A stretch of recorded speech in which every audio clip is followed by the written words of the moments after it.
There's a piece of wood somewhere in your home that you've already given up on, a fence turning gray, a deck that looks worn out, a table that no longer feels worth saving. Most people see this and think the same thing. It's old, it's damaged, it's done. But that's not actually true. Wood doesn't die.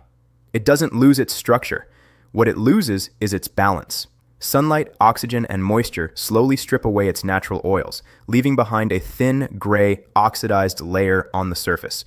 And here's what almost nobody tells you. That damage is usually only skin deep, which means the wood underneath is still there, still intact, just waiting to be restored.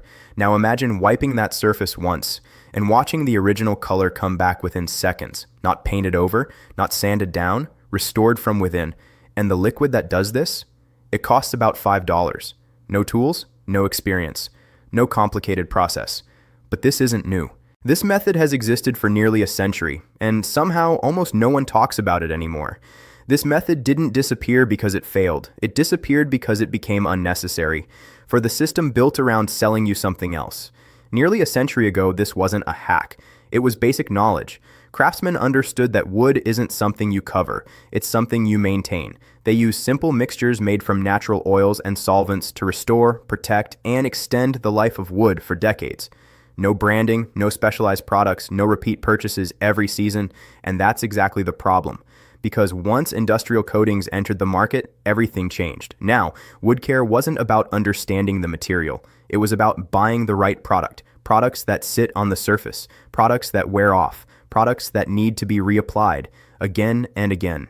And slowly, the original method faded out of sight, not erased, just replaced. But if you look closely, the logic behind it never disappeared. And once you understand that logic, the entire system starts to make sense. To understand why this works, you have to look at wood the way a material scientist would. Wood isn't solid. It's a network of microscopic channels, tiny tubes that once carried water through a living tree. Even after it's cut and dried, that structure remains. When wood weathers, those channels empty out. The natural oils break down. The surface oxidizes. Light scatters differently, which is why the color fades to gray. But the structure itself is still there. So instead of covering the surface, the real solution is to go back inside those channels. When a low viscosity oil is applied, it gets pulled deep into the grain through capillary action.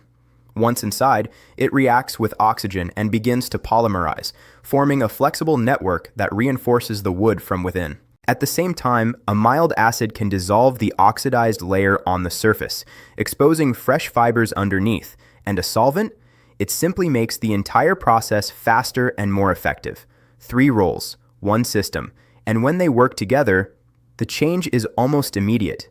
When you combine these 3 elements, you're not just cleaning wood, you're restoring the conditions it originally had. The oil rehydrates and strengthens the fibers. The acid clears away the damaged surface. The solvent ensures everything reaches deeper, faster, and more evenly. So instead of building a layer on top, you're rebuilding from within. That's why the effect feels so different. There's no thick coating, no artificial shine, no peeling months later. The wood simply looks like wood again, richer, warmer, alive. And the process itself is almost effortless. No sanding clouds, no loud machines, no hours of preparation, just a cloth, a simple mixture, and a few minutes of contact. Which raises a question most people never stop to ask. If restoring wood can be this simple, why does it usually feel so complicated? Because once something becomes simple enough to do yourself, it stops being something you need to pay for. So how do you actually use it? The process is straightforward, but every step has a reason behind it. Start by removing loose dust and debris. Not because cleanliness is cosmetic, but because particles block the liquid from reaching the wood's surface. Next, combine equal parts of the 3 components into a sealed container and shake until the mixture turns slightly cloudy. That cloudiness isn't random. It means the elements are dispersing evenly, allowing them to work together instead of separately. Apply it with a clean cloth moving along the grain.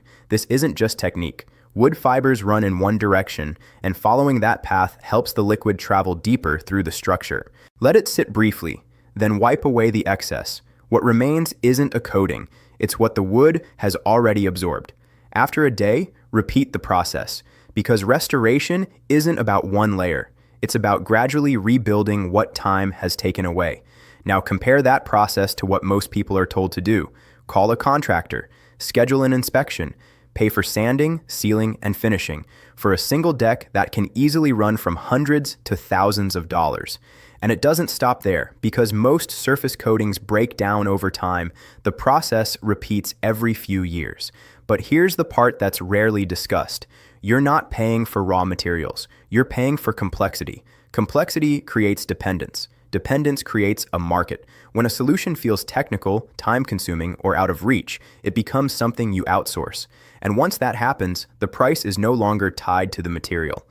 It's tied to the perception of difficulty. That's why a process that takes minutes can be packaged as a service that takes days, and why a mixture that costs a few dollars can quietly compete with an industry built on convincing you it shouldn't exist. But this isn't a miracle, and it's important to understand where the limits are.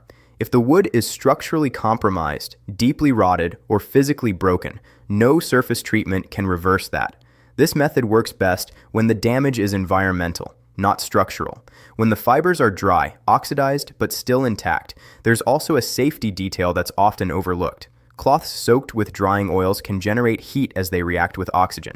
If left crumpled, that heat can build up and, in rare cases, lead to spontaneous ignition. So the rule is simple. Never leave used cloths piled together. Lay them flat to dry outdoors or submerge them in water before disposal. This isn't about being cautious. It's about understanding the chemistry you're working with. Because once you do, the process becomes not just effective, but controlled. So what you're seeing here isn't just a way to restore wood. It's an example of how simple systems get replaced by more complex ones. Not always because they're better, but because they're easier to scale, package, and sell.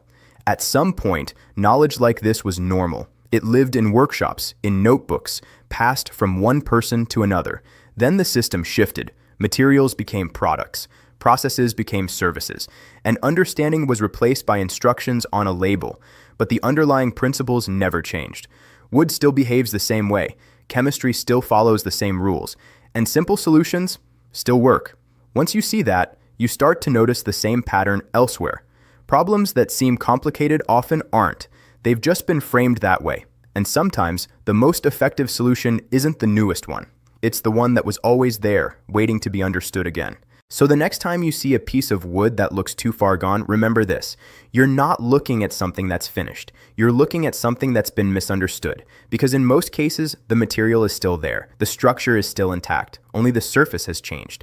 And once you understand how that surface changes, you also understand how to reverse it. 3 simple components. 1 cloth, a few minutes of time. That's all it takes to bring something back that most people would replace. Not because it's a secret, but because it's no longer common knowledge.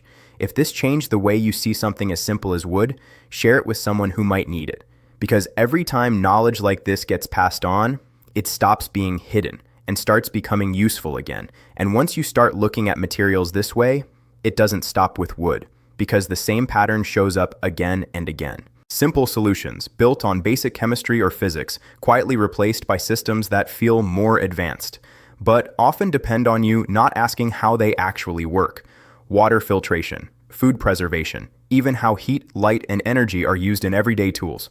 In each case, there's a version that's simple, accessible, and grounded in first principles, and another that's packaged, branded, and repeated.